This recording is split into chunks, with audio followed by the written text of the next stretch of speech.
After the end of World War II, the world was split into two, East and West. This marked the beginning of the era called the Cold War.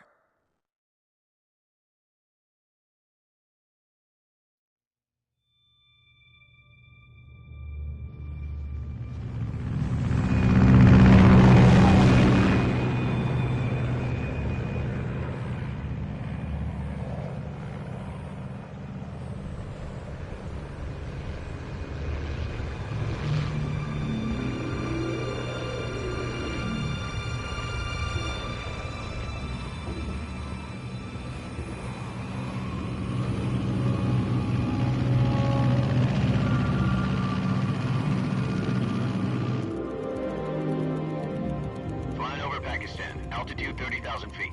Approaching Soviet airspace. 20 minutes to drop off. Commencing internal depressurization. Equipment check. Arm main parachute. All right. You ready to go? Drop zone still showing a high pressure mass. Cav okay. Good. We've got high visibility.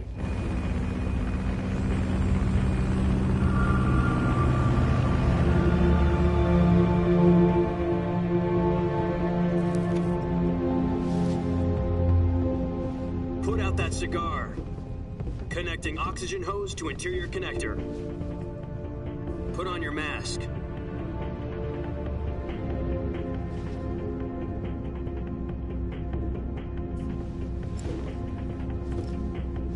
Does this panty waste know what he's doing? Approaching release point. 10 minutes to drop off. Hey, are you deaf? He said put out the cigar and put on your mask.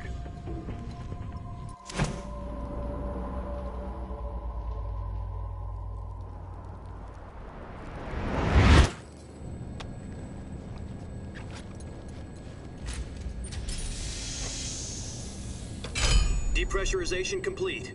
Checking oxygen supply. 6 minutes to drop off. Opening rear hatch.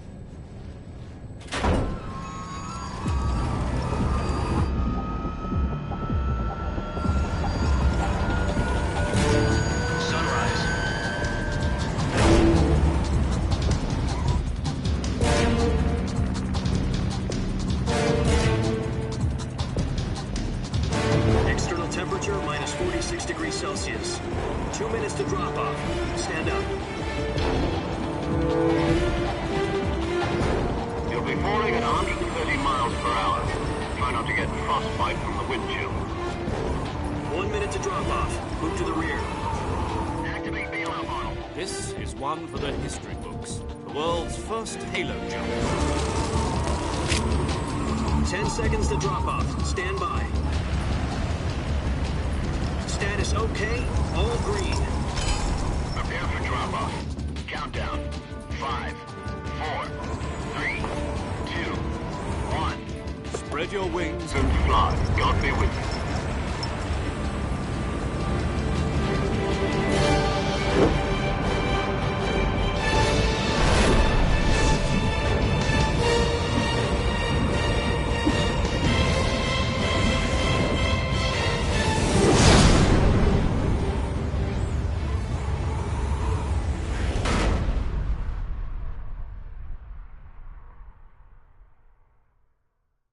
Jack, I've got some important news.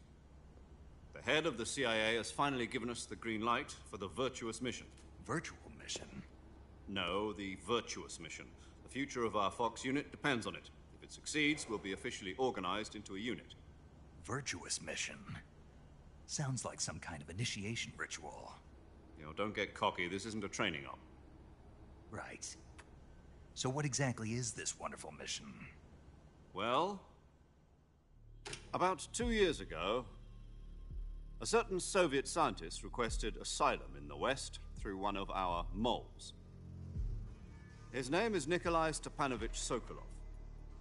He's head of the OKB-754 Design Bureau, one of the Soviets' top-secret weapon research facilities, and the East's foremost expert on weapons development. Sokolov? Isn't he that famous rocket scientist? The very same. On April the 12th, 1961, the Soviets achieved the first manned spaceflight in history. The Earth was blue, but there was no God. Well spoken. The rocket that carried Yuri Gagarin into orbit was the A-1, known as the Vostok rocket. Sokolov is said to be the man most responsible for the multi-engine cluster used in that rocket.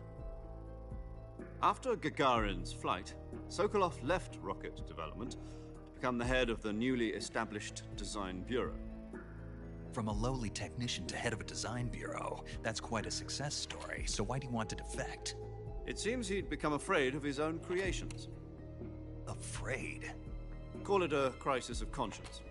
And for that, he left his country and his family behind and went over the fence? Not exactly. One of his conditions was that his family was also to be taken safely to the West. We used a mole to get the family out first and succeeded in sneaking Sokolov over the Berlin Wall shortly afterwards. I was the one who conducted the operation. The security on the eastern side was still full of holes back then. Then what? We got Sokolov over in one piece, but the whole ordeal had left him exhausted, and we checked him into a hospital in West Berlin. It took him 2 weeks and more than 600 miles to get from the research facility in the Soviet Union to Berlin. He was in no condition to say anything coherent. And it was only a week later that we had something much bigger on our hands. The Cuban Missile Crisis. October the 16th, 1962, President Kennedy received word that the Soviets were in the process of deploying intermediate-range ballistic missiles in Cuba.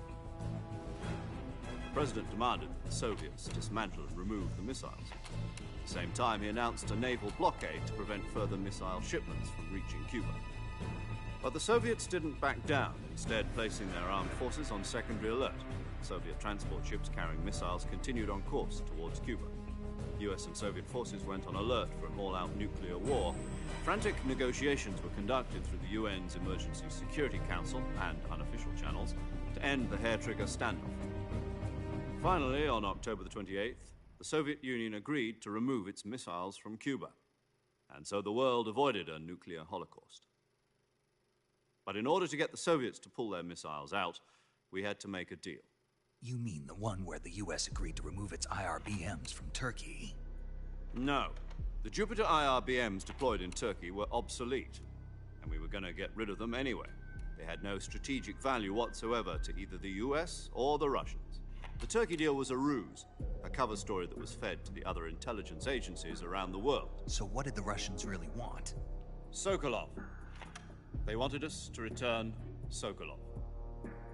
You mean the Soviets pulled out of Cuba just to get their hands on Sokolov? That's right. What the hell was he working on? At the time, we had no idea. We were running out of time. It was either give up Sokolov or risk full-scale nuclear war. In the end, we had no choice. President Kennedy gave in to Khrushchev's demand.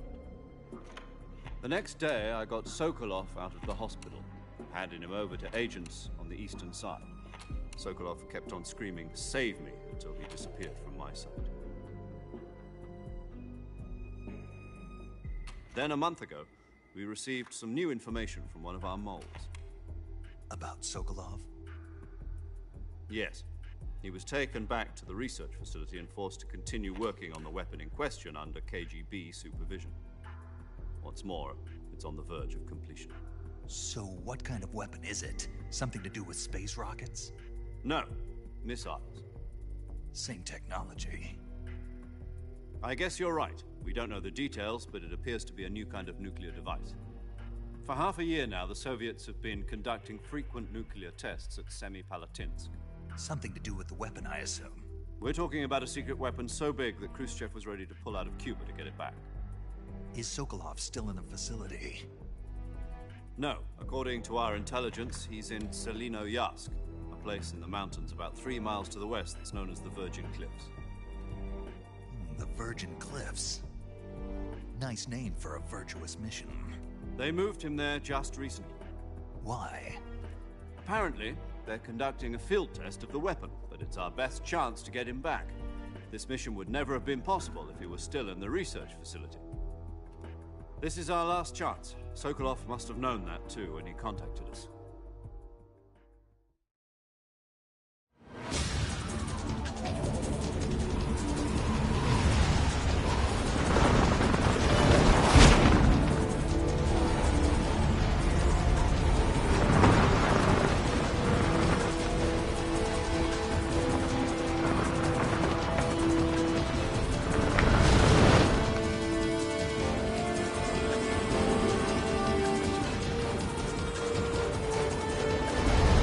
Listen up, Jack.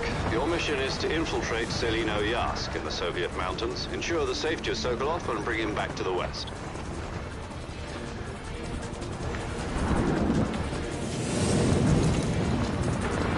If we don't get Sokolov back before that weapon is complete, we'll be facing a major crisis.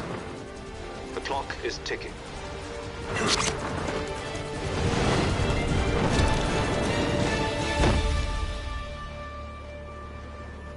Once we've confirmed the rescue of Sokolov, stand by at the recovery point. A recovery balloon will be dropped at that point. Helium will be pumped into the balloon to inflate it. The process takes about 20 minutes. Once it's complete, the gunship's arm will latch onto the balloon and pull it up. The Fulton surface-to-air recovery system. I'm familiar with the theory. Take it easy. It's been combat-proven. Do you think Sokolov is up to it? The shock will be less than during a parachute jump, and the arm can handle up to 500 pounds. So you're planning on going over the border in a single combat talon? She's equipped with 2 6-barrel 20mm Vulcan cannons, as well as 2 40mm machine guns. Sounds like she could hold her own against a battalion of tanks. Even with the fuel in the reserve tank, we're facing a 4-hour time limit. If all goes well, it shouldn't take more than a few hours. Home in time for dinner. But if anything goes wrong, You'll be eating dinner, breakfast, and all the rest of your meals in the jungle.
Do you copy?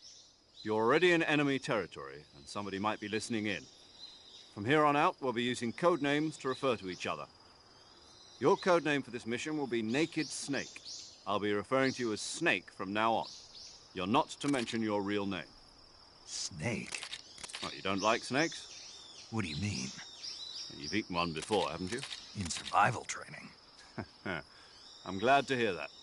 I don't know if I'd ever order one in a restaurant, but... Be careful, you might not have a choice. What about you, Major? What should I call you? Let's see. I'll be Tom. Call me Major Tom. This will be a sneaking mission. You must not be seen by the enemy. You must leave no trace of your presence. Is that clear? This kind of infiltration is the Fox unit's speciality. In other words, weapons and equipment are procured on site. That goes for food as well. You're completely naked, just as your name implies. Great. Now I see why you asked me if I like snakes. I suppose calling me Snake was your idea of a joke, too. No.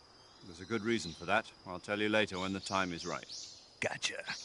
Getting back to the subject, how exactly am I supposed to feed myself? You've been issued a knife and a tranquilizer gun. Use them to hunt for food. You'll also find some medical supplies in your backpack. Yeah, about the backpack. I lost it in a tree on the way down. I see. Well, you'd better go back and get it then. You know where it is? No problem. I can see it from here. It's stuck on a branch. To climb a tree, stand in front of a tree that's covered in ivy and press the action button. I'll be monitoring your progress over the radio. We can't risk violating Soviet airspace, but I'll be in the gunship. My frequency is 140.85. I'll give you a call if I need to talk to you. If you need to talk to me, use the send function. Okay, Snake, go get your backpack.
I see you've retrieved your backpack, Snake. To equip a weapon, it's necessary to take it out of your backpack. In the survival viewer, choose Weapon from the backpack. Your available weapons will be displayed in a window in the upper left. From that list, choose the weapon you want to equip and press the Enter button. For other equipped items, just do the same thing from Item. Got it. Use the survival viewer backpack. Yep, that's right. Survival is fundamental to this mission. After you've been out in the field for a while, your stamina will start to drop. If your stamina gets too low, it'll affect your performance. You won't be able to shoot accurately, for example, and your wounds won't heal as smoothly. Keep an eye on your stamina so you don't run out. To recover lost stamina, you can hunt for local flora and fauna. You can use either your tranquilizer gun or your knife to hunt. My only weapon is a Mark 22 Hush Puppy tranquilizer gun? That's right. It's been fitted with its own suppressor. However, the suppressor will deteriorate every time you fire. Once its durability reaches 0, the noise suppression effect will be gone. So don't get too trigger-happy with it. The suppressor's durability is shown in the icon. Any weapons and equipment beyond what you're carrying now You'll have to find as you go. I have to find my own weapons and equipment? Whose crazy idea was this, anyway? Solo covert actions are standard Fox operating procedure. You can't leave any traces of your presence. No weapons, equipment, footprints, sweat, or bodily waste. The same goes for bullets and cartridges, too. Your presence in enemy territory is already a violation of international conventions of warfare. There aren't supposed to be any American soldiers in Russia. It could spark an international incident. You can't let anyone see you. You can't let the enemy know you're there. This is a stealth mission. You're a ghost, Snake, in every sense of the word. And there'll be no rescue if you're captured. The military and US government will deny any involvement in the affair.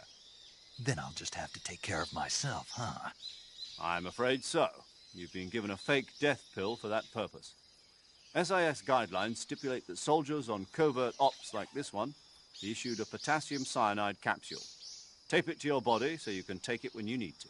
How generous of you. Use it if you're taken prisoner by the enemy. It'll send you into a state of false death for a short time. Fooling them into thinking that I'm really dead. So, how do I come back to life? Just take the revival pill. You mean that thing they put in my tooth before the mission? That's the one. But be careful. If you remain in a state of false death for too long, nothing will be able to bring you back. Remember that. I'll keep it in mind. You said this was a solo mission, right? Right. I guess that means I can't count on any reinforcements. Correct. The mission rests entirely in your hands. A real one-man army. Relax. There's a support team ready to back you up over the radio. Who? I'll introduce them to you. This time, survival is of utmost importance. The first member of the support team will be in charge of monitoring your physical condition, acting as a medic, so to speak, as well as recording your mission data. She's a member of Fox as well, and she's here on the gunship with me. She? Hello, Snake. I'm paramedic. Nice to meet you. Paramedic. As in a medic who comes in by parachute. Aren't you going to tell me your real name? Are you going to tell me yours, Mr. Snake? My name, huh? It's John Doe. And they call you Jack for short. You're a regular Captain Nemo. A name means nothing on the battlefield. After a week, no one has a name. What's your name? Jane Doe. Very funny. I wasn't joking, but I'll tell you my name only if you manage to make it back alive. My frequency is 145.73. She's also in charge of recording your mission data. Whenever you want to save, send a message over the reserved save frequency, 140.96. So saving lets me record my mission data. That's right. It also records the state of your health. Good to know. There's one more person I want to introduce you to, Snake. Huh? Speaking of snakes, you remember the boss, don't you? A legendary soldier and your mentor. Actually, it was the boss that got the DCI's authorization in the first place. She's going to be serving as Fox's mission advisor. The boss is? She also helped me plan this mission. She and I were at SAS together. Jack, is that you? How many years has it been? Boss? That's right. It's me. Oh. Talk to me. Let me hear your voice. It's been 5 years, 72 days, and 18 hours. You've lost weight. You can tell just by the sound of my voice. Of course I can. I know all about you. Really? Well, I don't know anything about you. What's that supposed to mean? Why'd you disappear on me all of a sudden? I was on a top-secret mission. You didn't need me anymore. But there were still so many things I wanted you to teach me. No, I taught you everything you needed to know about fighting techniques. I taught you all I could. The rest you needed to learn on your own. Techniques, sure. But what about how to think like a soldier? How to think like a soldier? I can't teach you that. A soldier needs to be strong in spirit, body, and technique. And the only thing you can learn from someone else is technique. In fact, technique doesn't even matter. What's most important is spirit. Spirit and body are like two sides of a single coin. They're the same thing. I can't teach you how to think. You'll just have to figure it out for yourself. Listen to me, Jack. Just because soldiers are on the same side right now doesn't mean they always will be. Having personal feelings about your comrades is one of the worst sins you can commit. Politics determine who you face on the battlefield. And politics are a living thing. They change along with the times. Yesterday's good might be tomorrow's evil. Is that why you abandoned me? No, it had nothing to do with you. I already told you, Jack. I was on a top-secret mission. A soldier has to follow whatever orders he's given. It's not his place to question why. But you're looking for a reason to fight. You are a natural-born fighter, but you're not quite a soldier. A soldier is a political tool, nothing more. That's doubly true if he's a career soldier. Right and wrong have no place in his mission. He has no enemies and no friends. Only the mission. You follow the orders you're given. That's what being a soldier is. I do whatever I have to get the job done. I don't think about politics.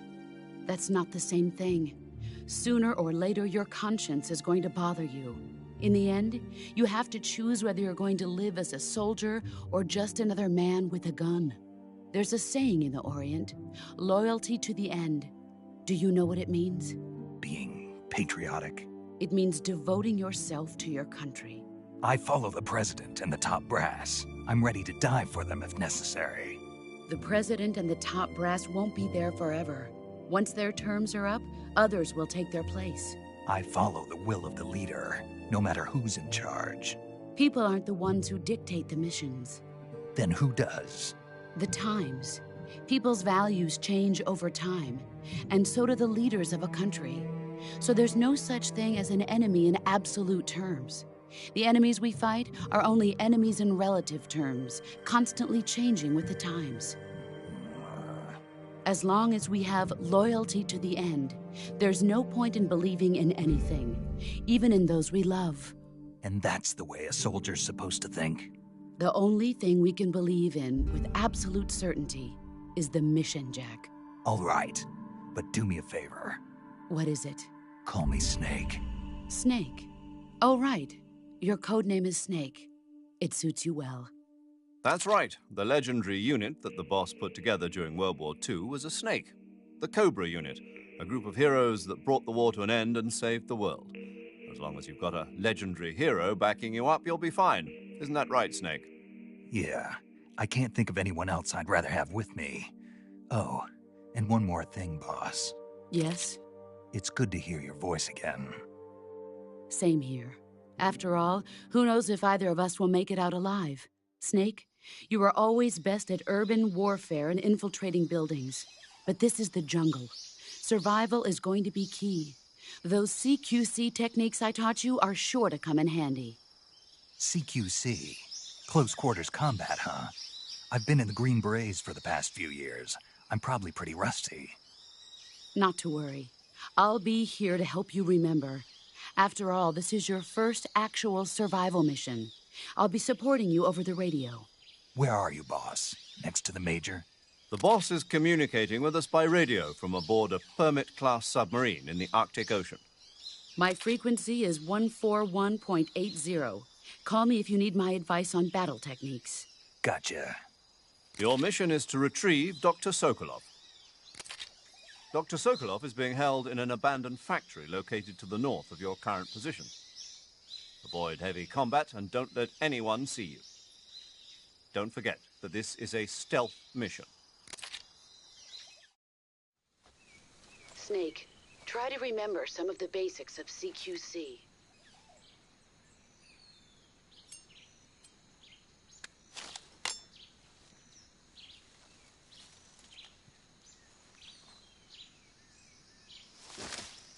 Commencing virtuous mission now.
Major.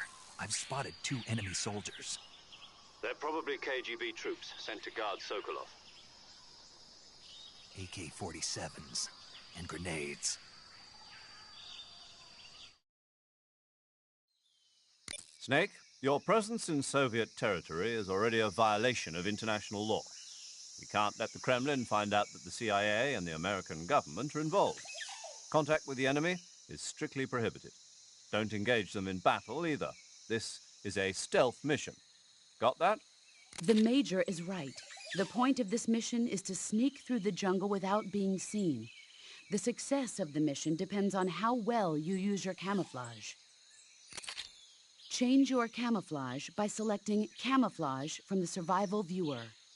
The Uniform option lets you pick your uniform, while the Face option lets you change your face paint. Choosing camouflage that blends in with your surroundings will help you conceal yourself more effectively. Also, don't forget that anything that moves will stand out in the jungle.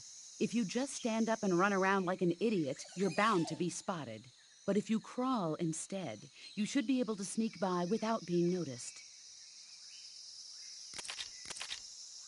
You can see how effective your camouflage is by looking at the Camo Index.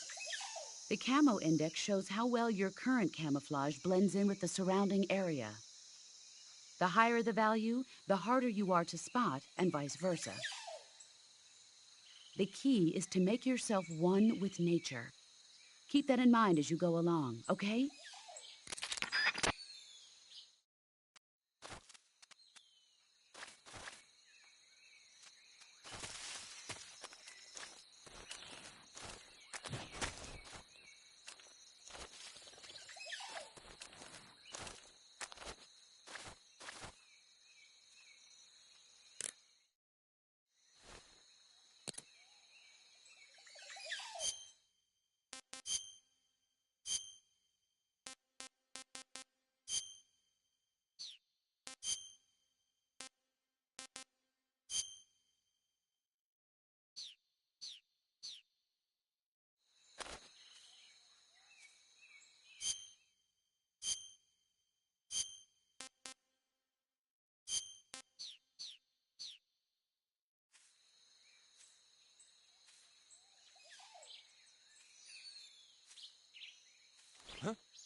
Who's that?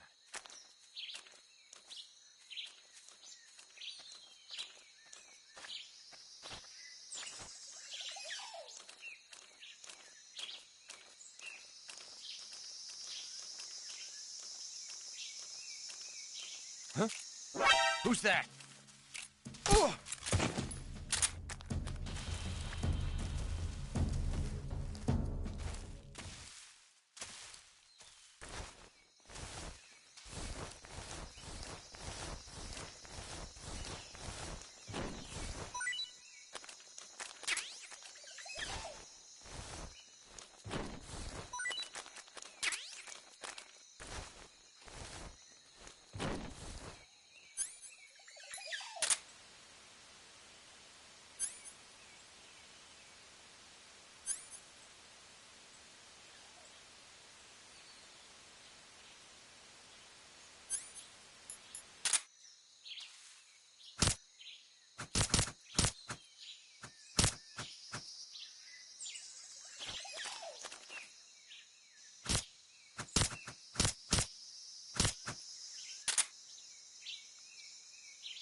Who was that?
Huh?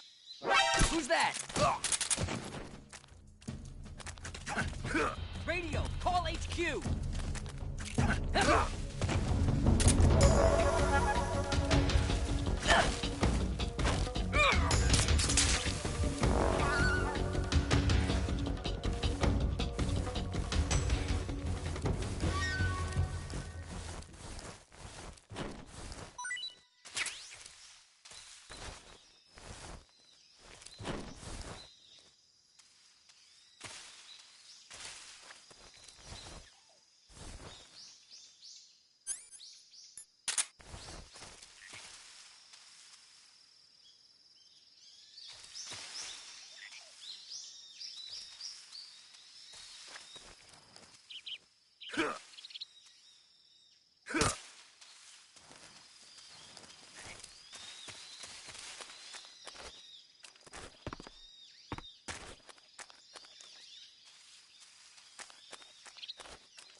saving the game, Snake?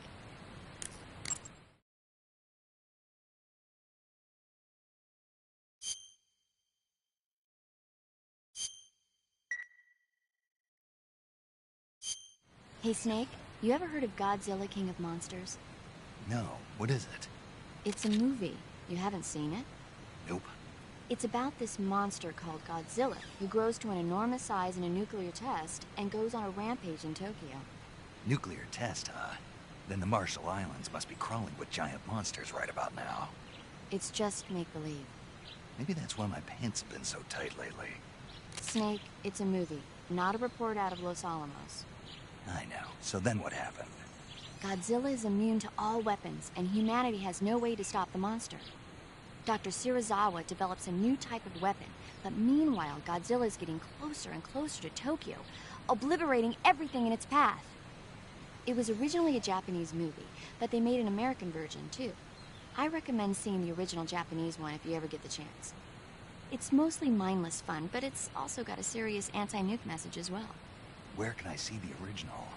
You'll just have to go to Japan. Really? That's too bad. Well, if you wait 40 years, you might be able to see it in America, too. Why's that? 2004 will be Godzilla's 50th birthday. You think they're still going to be making Godzilla movies then?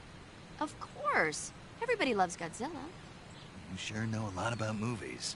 I don't suppose you're the movie-watching type, are you? Not really. Okay, then I'll tell you everything I know. When the going gets tough, movies can save your life. It's always good to be able to look at things from a different perspective when you get in a jam. That's the magic of movies. No kidding. Well, I guess it might at least make a nice distraction. That's the spirit, Snake. Have a little fun.